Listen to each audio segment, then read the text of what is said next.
जी, अस्सलाम वालेकुम। क्या हाल है? आप सब लोग खैरियत से हैं? बस इत्तेफ़ाक हुआ सफ़र करने का सिंध में थोड़ा-सा, तो सोचा उसके कुछ मनाज़िर आप लोगों से शेयर करूँ। मैं गुज़र रहा था सक्खर से, मुझे जाना था कहीं। बहरहाल मैंने रास्ता लिया फिर शिकारपुर जैकबाबाद, इसलिए कि मैंने कुछ सुन रखा था कि वहाँ सैलाब के हालात कुछ अच्छे नहीं हैं। तो मैंने कहा थोड़ा-सा जो मेन रोड्स के अलोंग थोड़ा सफ़र करके हम देख लें, जितना पॉसिबली देख सकते हैं कि कैसा उधर सैलाब की सिचुएशन है और लोग उधर कैसे रह रहे हैं, और उसके अलावा हुकूमत या एनजीओज़ की तरफ से अगर कोई इंतज़ामात हैं तो उसका अंदाज़ा लगाया जा सके। तो सक्खर से शिकारपुर की तरफ तो जनरली इतना ज़्यादा सैलाब का पानी नहीं था अलोंग द रोड। बहरहाल जैसे ही सिंध में दाखिल हुआ अब पंजाब से, तो घोटकी, पनवाकिल, सक्खर, इस तमाम एरिए में ही गाए बगाए आपको पानी नज़र आता रहता है सड़कों के दाएं-बाएं दोनों तरफ। लेकिन जो जब आप सक्खर से शिकारपुर और शिकारपुर से जैकबाबाद, जैकबाबाद से डेरा मुराद जमाली, इस डायरेक्शन में सफ़र करते हैं, तो फिर काफ़ी ज़्यादा बुरे हालात नज़र आए, देखने को मिले। और इधर ऐसा ही है कि जो बारिशें हुई थी बहुत ज़्यादा और जो पानी इकट्ठा हुआ था, एक्यूमुलेट हुआ था, वो अभी तक उधर ही खड़ा है। और उसकी ड्रेनेज ज़ाहिर है वो ज़मीन का कुछ ख़ासियत ही ऐसी है कि वो ना सीपेज हो रही है ज़मीन में और ना ही जो है वो पानी ड्रेन हो रहा है, और वो उधर का उधर ही खड़ा है। बीच में गाये बगाए आपको थोड़े से खुश्क पैचेस भी नज़र आते हैं, बट जनरली आपको ज़्यादा पानी और कई मील तक सड़क के अलोंग और कई मील दूर तक पानी नज़र आता रहता है। और ऐसी सिचुएशन है बाज़ जगहों पे जहाँ कि आपको प्रॉपर ऐसे लगता है जैसे झीलें बन चुकी हैं, या बहुत बड़ी कोई झील है जिसके साथ आप सफ़र कर रहे हैं। वो आगे चल के आपको कुछ ऐसे मनाजिर भी नज़र आ जाएंगे। अब इसमें सबसे जो ख़तरनाक, या आप कह लें कि जो अफसोसनाक सिचुएशन देखने को मिली, वो खैमा बस्तियां थी कुछ, या कुछ बिल्कुल ही मेकशिफ्ट किस्म के खैमे या टेंट्स लगा के जो लोग बिल्कुल सड़क के ऊपर रह रहे थे। वो लोगों की हालत देख के बहुत अफसोस हुआ। उसमें कहीं से ऐसा नहीं लगता था कि वो कोई प्रॉपर रिलीफ कैंप्स हैं। वो लोग बस अपनी मदद आपके तहत या कोई छोटी छोटी एनजीओज़ ने उनकी थोड़ी बहुत मदद की हुई थी। अगर आप इस जगह के मनाजिर देखें अभी, तो ये ग़ालिबन जैकबाबाद से डेरा मुराद जमाली की तरफ जगह थी, उसके बीच में ये इलाका था, या ग़ालिबन शिकारपुर से। बहरहाल इसमें बहुत ज़्यादा पानी आपको देखने को नज़र आ रहा है, और ऐसे लगता है जैसे प्रॉपर झील के अंदर आप गाड़ी चला रहे हैं। और ये आपको साइड पे जो कुछ टेंट्स नज़र आ रहे हैं, इसमें वो मुतासरीन जो यकीनन इन इलाकों में, इन ज़मीनों में रहते होंगे, वो नज़र आ रहे हैं कि वो इधर सड़क के ऊपर बिल्कुल बेयार और मददगार। यकीनन इनको कुछ ना कुछ सामान पहुंचाया जाता रहा होगा, कुछ टेंट्स भी दिए गए होंगे, या कुछ खाना पीना दिया जा रहा होगा। लेकिन इनकी ये हालत देख के अच्छी तरह से अंदाज़ा लगाया जा सकता है कि कोई बहुत ज़्यादा मुनज़्ज़म रिलीफ़ का काम नहीं हो रहा। इसलिए कि डिज़ास्टर रिलीफ़ इन इटसेल्फ एक बहुत बड़ी साइंस है, जिसको बड़े तरीके से अप्रोच करना पड़ता है और हैंडल करना पड़ता है। इधर आप देख सकते हैं कि बिल्कुल सड़क के किनारे लोगों को ला के छोड़ दिया गया, और कोई प्राइवेसी नहीं, कोई उनके लिए प्रॉपर इंतज़ामात नहीं। और ये कोई एक जगह नहीं, ये पूरी रोड के अलोंग ऑलमोस्ट कोई आप समझ लें 100-150 किलोमीटर का सफ़र हमने जो तय किया सक्खर से लेके डेरा मुराद जमाली तक, शायद इससे ज़्यादा था जो भी फासला था, उसमें इसी तरह के हालात नज़र आते हैं। अभी आप देखें ये बिल्कुल सड़क के किनारे पे वो बिल्कुल एक कैनवास की छत सी बना के उसके नीचे लोग रह रहे हैं।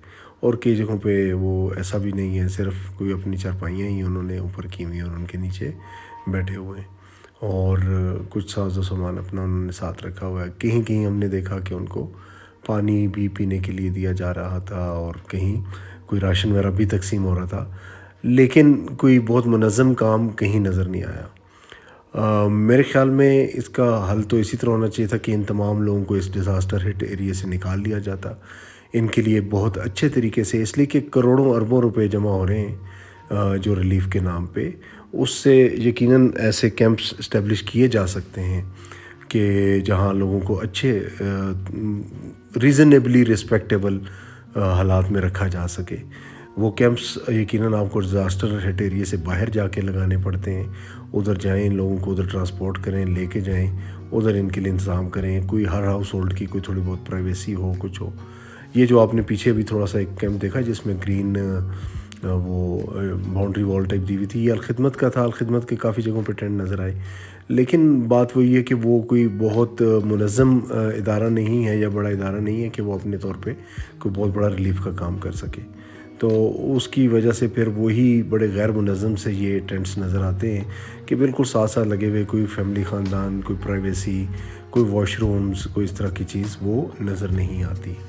یہ بھی اب آپ کو ایک ترتیب میں لگے ہوئے کچھ ٹینٹس نظر آ رہے ہیں. اب آئی ڈونٹ نو یہ کس این جی او نے لگائے ہوئے ہیں، بٹ زیادہ تر این جی اوز کے ہی نام نظر آئے ادھر. لیکن اس میں اگر آپ دیکھ لیں تو کافی یہ بھی ہلکا انتظام ہی ہے، کوئی بہت کمفرٹیبل انتظام نہیں ہے، اس لیے کہ ادھر ہوائیں بھی چل رہی ہیں، دوبارہ بارش بھی ہو سکتی ہے، اور اسی طرح بس سڑک کے کنارے لوگوں کو لا کے چھوڑ دیا گیا ہے. تو وہ لوگ تو شاید ہمیں بھی دیکھ کے یہ سمجھ رہے تھے کہ یہ کوئی ریلیف کا کام کرنے آئے ہیں. بہرحال وہ ہم اپنی بساط اور اوقات کے مطابق جتنا کر سکتے تھے وہ کیا ہوا تھا یا کر دیا، اور باقی یہ سفر تو صرف مقصد تھا کہ جا کے دیکھیں کہ کس حد تک کام ہو رہا ہے. تو میرا اپنا یہ سارے حالات دیکھنے کے بعد اندازہ یہی ہے کہ گورنمنٹ چاہے وہ فیڈرل لیول پہ ہو یا پروونشل ہو، اس لیے کہ یہ جو میں آپ کو حالات دکھا رہا ہوں یہ زیادہ تر سندھ اور بلوچستان کے ہیں، لیکن میجورٹی اس میں سندھ کا ایریا تھا. تو مجھے نہیں لگتا کہ پروونشل گورنمنٹ کوئی اس کو اچھے سائنٹیفکلی طریقے سے اپروچ کر رہی ہے یا ہینڈل کر رہی ہے سارے ایشو کو، اور بس گزارا کیا جا رہا ہے جس طرح کہ ہمیشہ ہوتا ہے. اور بڑا افسوس ہوتا ہے دیکھ کے کہ جو حالات ویسے بھی کبھی ادھر ان علاقوں میں بہت اچھے نہیں ہوئے، ہمیشہ ایسا ہی گند غبار دیکھنے کو ملتا تھا، لیکن وہ اس میں مزید اضافہ ہوا ہے. اس سے بڑھ کے جو زیادہ افسوسناک امر نظر آیا وہ یہ ہے کہ یہ جو زمینیں ساری زیر آب ہیں، یہ لاکھوں کروڑوں ایکڑ زمین وہ ہے جو پاکستان کے لیے اور دنیا کے لیے بے شمار غلہ اگاتی ہے، اور اس میں سے ہر قسم کی فصلیں خوراک والی اور کیش کراپ جس کو بولتے ہیں وہ ادھر سے اگتی ہیں. تو وہ ساری بھی یقیناً اس میں بہہ گئی یا خراب ہو گئی. تو یہ بھی ایک بہت بڑا نقصان ہے جس کا جو کرنچ ہے وہ پوری قوم فیل کرے گی اگلے چند ماہ میں، آنے والے ماہ میں، جب آپ کو بہت ساری کراپس اور بہت ساری اجناس اویلیبل نہیں ہوں گی. تو یہ ساری چیزیں مل کے کافی ابسمل سچویشن بن جاتی ہے. لیکن اللہ تعالیٰ سے دعا ہے کہ یہ مزید بارشیں نہ ہوں، سیلاب کی سچویشن ذرا رکے، یہ پانی کسی طرح ان علاقوں سے نکلے اور یہ لوگ واپس اپنی اپنی زمینوں، اپنی جگہوں پہ جا سکیں. افسوس یہی ہوتا ہے بار بار دیکھ کے کہ اتنا کچھ باتیں کرنے کے باوجود اور اتنا کچھ پیسہ جمع کرنے کے باوجود ان تمام لوگوں کو اچھے طریقے سے ریلیف پرووائڈ نہیں کی جا رہی، اور کچھ لگتا بھی نہیں کہ کوئی نیئر فیوچر میں ہوگا. کوئی یہ جو گورنمنٹ ہے، چاہے پروونشل لیول پہ ہو یا فیڈرل لیول پہ ہو، کسی بھی پروونس کی ہو، ان سے کوئی اچھائی کی بہت زیادہ امید اس لیے نہیں کہ ہم اکثر اپنے ان مسائل کو سائنٹیفکلی اپروچ کرتے ہی نہیں. ہم بس وہ اللہ توکل چلنے کی عادی ہیں کہ جس نے جہاں کہیں کچھ مدد کر دی تو وہ بس ادھر لوگوں کو تھوڑا سا پہنچا دیا گیا کچھ نہ کچھ، اور باقی بس اللہ کے حوالے ہی کر دیا گیا. اس مقام سے آگے گزرنے کے بعد پھر ہم بلوچستان میں داخل ہو گئے. بلوچستان میں جنرلی حالات اتنے خراب نظر نہیں آئے اس ایکسس پہ، یقیناً ادھر بھی کئی جگہوں پہ زیادہ ہوں گے. بہرحال مقصد یہی تھا کہ آپ کو تھوڑا سا آگاہ کیا جائے کہ کس طرح ہے فلڈ کی سچویشن اور ریلیف کے کام کیسے ہو رہے ہیں. تو دعاؤں میں یاد رکھیے گا. پھر کہیں آنا جانا ہوا، کہیں موقع ملا تو پھر آپ کو کچھ حالات دکھاؤں گا. بہت شکریہ. اللہ حافظ.